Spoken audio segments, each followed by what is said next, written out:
ta haka sanni cikin mata gare su kika zama shakallo.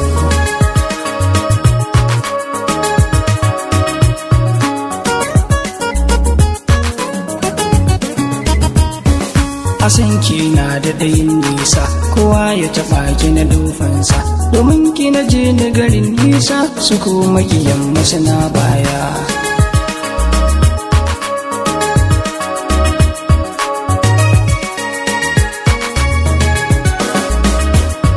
Ƙaunar ki ta rasan kalbina, ke ce kika kauda tunanina, zafin so ya biyo ta ƙuna, ke ce kika ba na gurin kwana.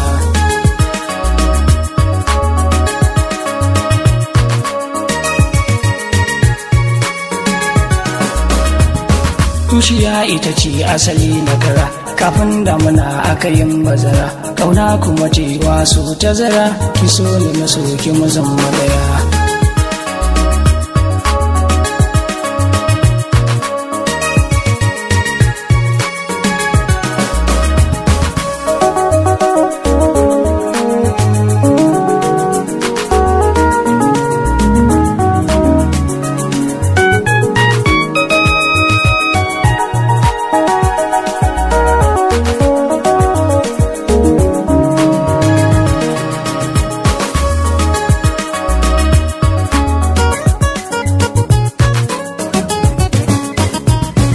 Kogi na masoya akwai zurfi, in an karabe aka jin zafi, dukan sirrin mu samu rufi, na zo a gare ki da kokona.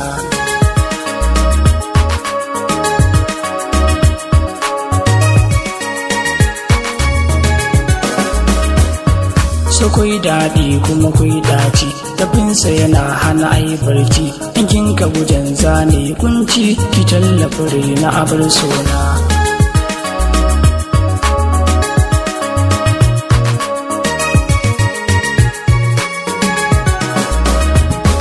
Ya amince na tura iyayena, idan ku bikin ma'asara na, ɗaki ne ya zamci gurin kwana, zan dinga kiran ki amaryata.